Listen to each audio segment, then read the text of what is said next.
Hi. ഇന്ന് മുതൽ നമ്മൾ ഒരു ഓപ്പറയുടെ ക്വസ്റ്റ്യൻ ഡിസ്കഷൻസ് ആണ് ചെയ്യുന്നത്.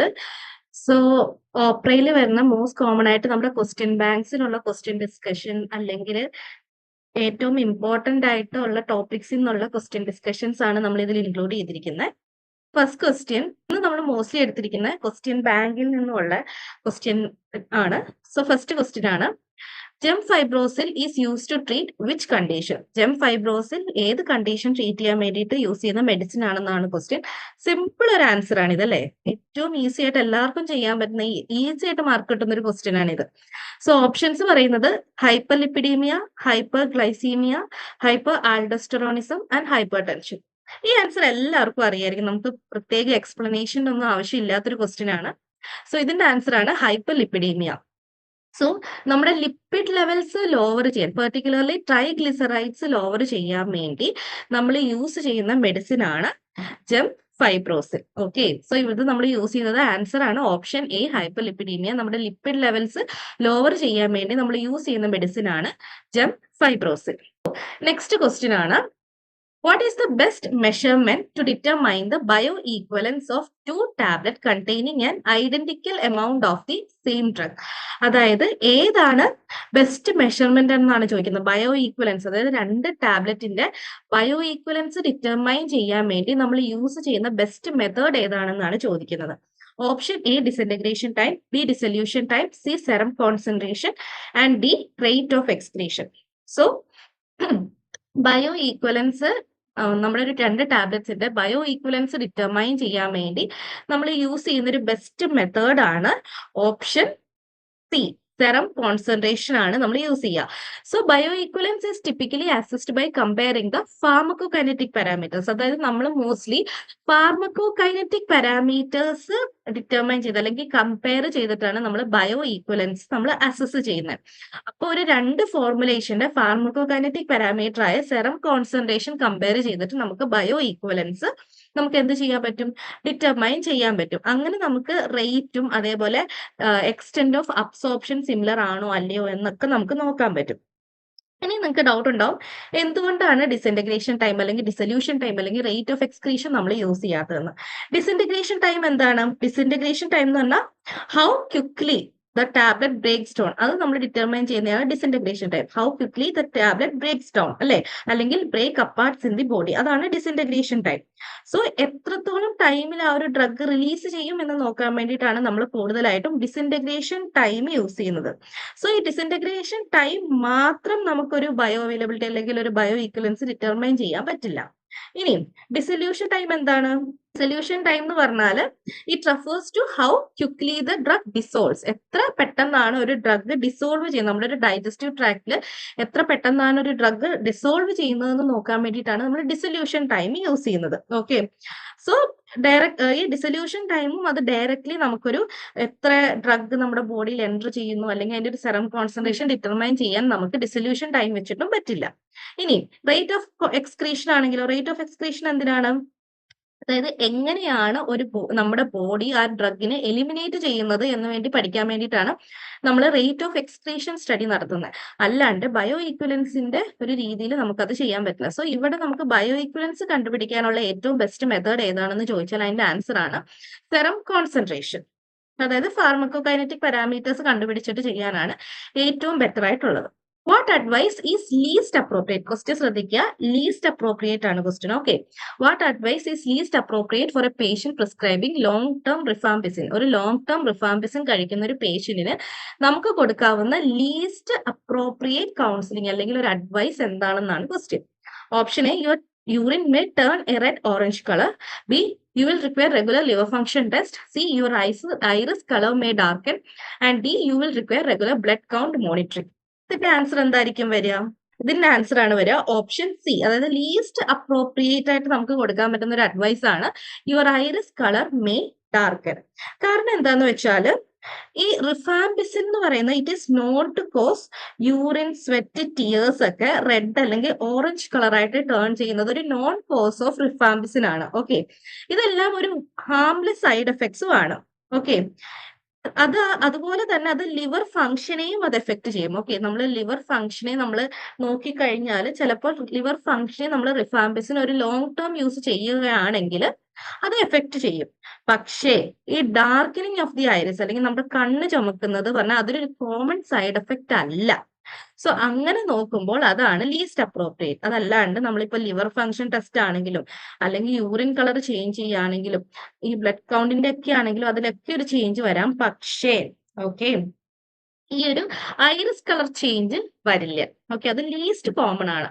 സോ അതാണ് നമ്മൾ ലീസ്റ്റ് ഇൻഅപ്രോപ്രിയേറ്റ് ആയിട്ട് കൊടുക്കാൻ പറ്റുന്ന ഒരു അഡ്വൈസ് എന്ന് പറയുന്നത്. ഓക്കെ. ഇനി men with diabetes are at significantly higher risk of developing which one of the following condition? ഒരു ഡയബറ്റിസ് ഉള്ളൊരു മെന്നിന്, ഒരു മെയിൽ പേഷ്യന്റിന് ഇതിലുള്ള ഏത് ഡെവലപ്പ് ചെയ്യാനാണ് ഹയർ റിസ്ക് എന്നാണ് ക്വസ്റ്റ്യൻ. സോ ഓപ്ഷൻസ് പറയുന്നത് renal stenosis, macular depigmentation, testicular cancer and erectile dysfunction. Okay. ഏതായിരിക്കും വരിക? നമുക്കിത് ആൻസറിലോട്ട് വരുന്നതിന് മുന്നേ എന്താണ് റീനൽ സ്റ്റീനോസിസ് അല്ലെങ്കിൽ എന്താണ് മാക്യുലർ ഡീപിഗ്മെന്റേഷൻ എന്ന് നമുക്ക് നോക്കാം. സോ എന്താണ് റീനൽ സ്റ്റീനോസിസ്? നിങ്ങൾക്ക് അറിയായിരിക്കും. റീനൽ സ്റ്റീനോസിസിനെ നമ്മൾ it is also refer to as renal artery stenosis. അതായത് narrowing of one or both renal ആർട്ടറീസിനെ നമ്മൾ പറയുന്നതാണ്. ഓക്കെ. നമ്മുടെ ബ്ലഡ് സപ്ലൈ, കിഡ്നിയിലേക്ക് ബ്ലഡ് സപ്ലൈ കിട്ടുന്ന അതിലെ ആ ആർട്ടറിയിലെ നാരോയിങ്ങിനെ നമ്മൾ പറയുന്നതാണ് റീനൽ സ്റ്റീനോസിസ്.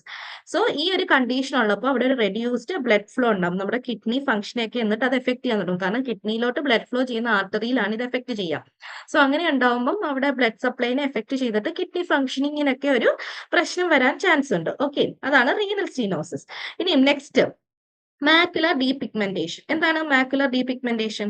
നമ്മുടെ മാക്യുലയിലുള്ള ഒരു കളർ ചേഞ്ച് അല്ലെങ്കിൽ loss or reduction of pigments in macula, അതിനെയാണ് നമ്മൾ മാക്യുലർ ഡീപിഗ്മെന്റേഷൻ എന്ന് പറയുന്നത്. ഈ മാക്യുല എന്ന് പറഞ്ഞാൽ എന്താണ്? The central area of the retina, നമ്മുടെ റെറ്റിനയുടെ സെൻട്രൽ ഏരിയ ആണ് which is responsible for detailed vision. നമുക്ക് ഡീറ്റെയിൽഡ് വിഷന് വേണ്ടിയിട്ടുള്ള റെസ്പോൺസിബിൾ ആയിട്ടുള്ള ഏരിയ, അതായത് നമ്മുടെ റെറ്റിനയുടെ ഒരു സെൻട്രൽ പോർഷൻ ആണ് മാക്യുല. അവിടെ ഡീപിഗ്മെന്റേഷൻ സംഭവിക്കുന്നതിനെയാണ് നമ്മൾ മാക്യുലർ ഡീപിഗ്മെന്റേഷൻ എന്ന് പറയുന്നത്. ഇനി ടെസ്റ്റിക്കുലർ ക്യാൻസർ എന്ന് പറഞ്ഞാൽ എന്താണ്? ടെസ്റ്റിക്കുലർ ക്യാൻസർ എന്ന് പറഞ്ഞാൽ എന്താ? ടെസ്റ്റിക്യൂൾസിൽ ഒരു മാലിഗ്നന്റ് ഗ്രോത്ത്, അല്ലെ? നമ്മുടെ ടെസ്റ്റിക്കുലർ റീജിയനിൽ ഒരു മാലിഗ്നന്റ് ഗ്രോത്ത് ഉണ്ടാവുന്നതിനെയാണ് നമ്മൾ ടെസ്റ്റിക്കുലർ ക്യാൻസർ എന്ന് പറയുന്നത്.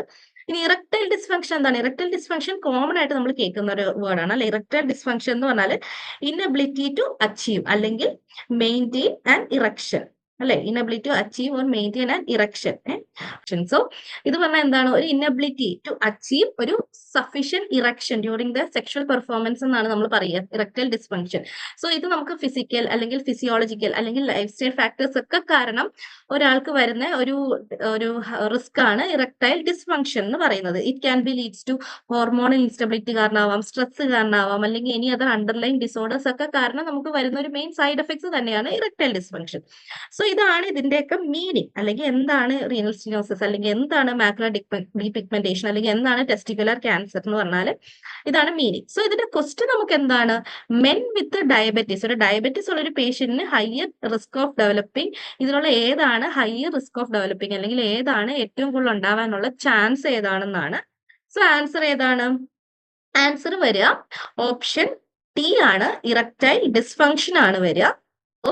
ഈ men with diabetes are at significantly higher risk of developing erectile dysfunction. കാരണം എന്താണെന്ന് വെച്ചാൽ it is due to the effects of diabetes on blood vessels. നമ്മുടെ ഡയബറ്റീസ് ബ്ലഡ് വെസൽസിനെയൊക്കെ അല്ലെങ്കിൽ നെർവ്സിനെയൊക്കെ എഫക്ട് ചെയ്തിട്ട് അവിടെ ഒരു നമ്മുടെ പെനിസിലേക്കുള്ള ബ്ലഡ് ഫ്ലോയിന് ഒരു ഇമ്പയർമെന്റ് സംഭവിക്കും. അങ്ങനെ ഒരു സെൻസിറ്റിവിറ്റി, നെർവസ് സെൻസിറ്റിവിറ്റി കുറയുകയാണ് ചെയ്യുക. സോ ഒരു മെൻ വിത്ത് ഡയബറ്റീസിന് ഏറ്റവും കൂടുതൽ ചാൻസ് ഉണ്ടാവാൻ അല്ലെങ്കിൽ ഹയർ റിസ്ക് ഓഫ് ചാൻസ് ഉണ്ടാവാനുള്ളതാണ് ഇറക്ടൈൽ ഡിസ്ഫങ്ഷൻ എന്ന് പറയുന്നത്. ഇനി റീനൽ സ്റ്റീനോസിസ് ഉണ്ടാവുമോ? റീനൽ സ്റ്റീനോസിസ് ഒരു ഡയബറ്റിസ് ഉള്ളൊരു പേഷ്യന്റിന് ഉണ്ടാവാനുള്ള ഒരു ചാൻസ് തന്നെയാണ് റീനൽ സ്റ്റീനോസിസ്. പക്ഷെ അത് മെന്നിന് സിഗ്നിഫിക്കന്റ്ലി നമ്മൾ മെന്നിനുണ്ടാവും എന്ന് നമ്മൾ പറയുന്നില്ല. ഓക്കെ, മെന്നിന് മാത്രം ഉണ്ടാവും നമ്മൾ പറയുന്നില്ല. സോ റീനൽ സ്റ്റീനോസിസ് അല്ല. ഇനി മാക്യുലർ ഡീപിഗ്മെന്റേഷൻ ആണെങ്കിലോ അത് ഡയബറ്റിസുമായിട്ട് ലിങ്ക് ചെയ്തിട്ടുള്ളതൊന്നുമല്ല. പിന്നെ ടെസ്റ്റിക്കുലർ ക്യാൻസർ ആണെങ്കിലോ ടെസ്റ്റിക്കുലർ ക്യാൻസർ എന്ന് പറഞ്ഞാലും ഡയബറ്റീസുമായിട്ട് ലിങ്ക് ചെയ്തതല്ല. സോ ഇവിടെ ഏറ്റവും ആപ്റ്റ് ആയിട്ടുള്ള ഓപ്ഷൻ ആണ് ഇറക്ടൈൽ ഡിസ്ഫങ്ഷൻ എന്ന് പറയുന്നത്. ഓക്കെ, ഇനി നെക്സ്റ്റ് ക്വസ്റ്റൻ ആണ്, why are corticosteroids effective in the treatment of acute asthma? എന്തുകൊണ്ടാണ് അക്യൂട്ട് ആസ്മയുടെ ട്രീറ്റ്മെന്റിന് കോർട്ടിക്കോസ്റ്റെറോയിഡ്സ് എഫക്റ്റീവ് എന്നാണ് question. Options: they cause acute bronchodilation, they reduce the inflammatory response, they suppress precipitating infection, they prevent mediator release from mast cells. ഇത് most എല്ലാവർക്കും അറിയായിരിക്കും, കാരണം corticosteroid ഒരു ആസ്മയിലുള്ള എന്താണ് അതിന്റെ എഫക്ട് അല്ലെങ്കിൽ എന്താണ് അതിന്റെ ആക്ഷൻ എന്നാണ് ചോദിക്കുന്നത്. ആൻസർ എന്താണ്? ആൻസർ എന്താ വരിക? They reduce the inflammatory response ആണ് ആൻസർ വരിക. Inflammatory, option B, the reduce the inflammatory response അല്ലേ.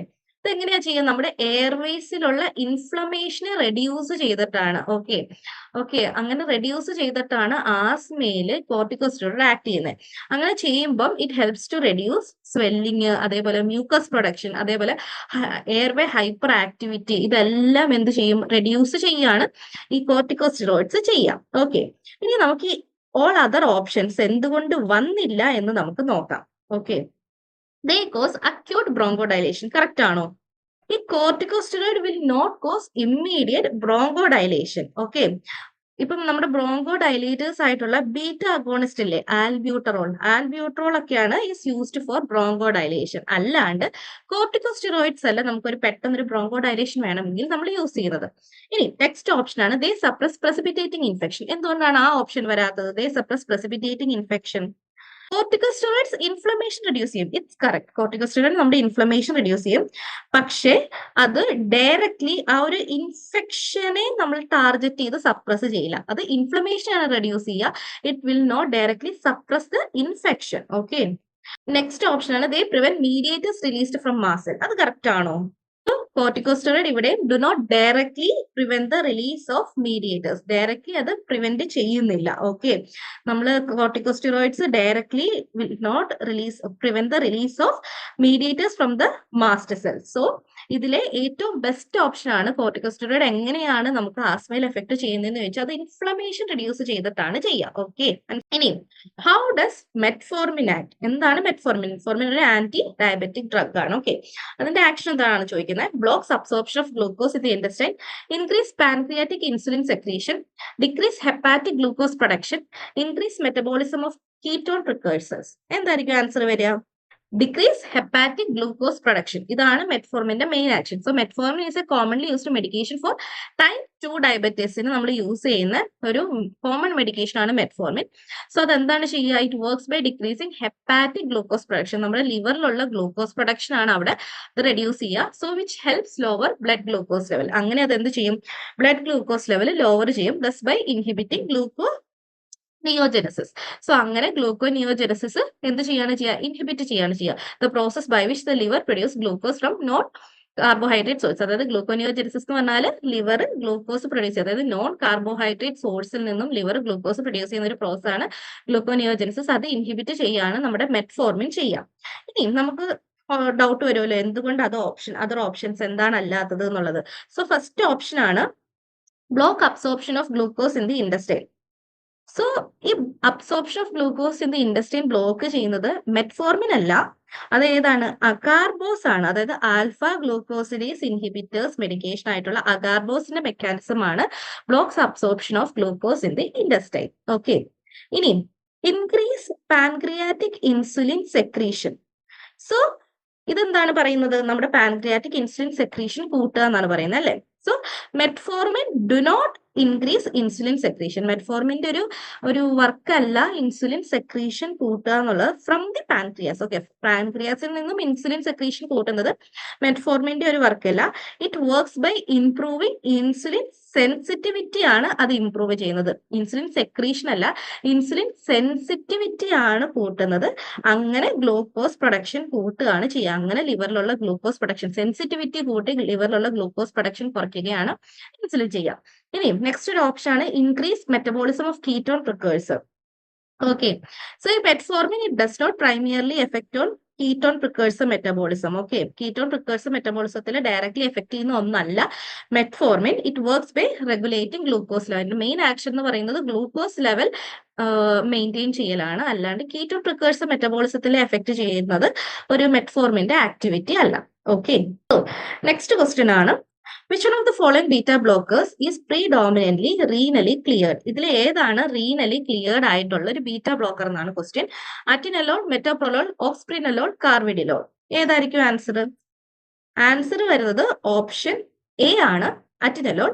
Atenolol is predominantly cleared by the kidneys. This means that the drug is eliminated mainly through renal excretion. So, atenolol എന്ന് പറയുന്നത് mainly അതിന്റെ elimination എന്ന് പറയുന്നത് renal excretion വഴിയാണ്.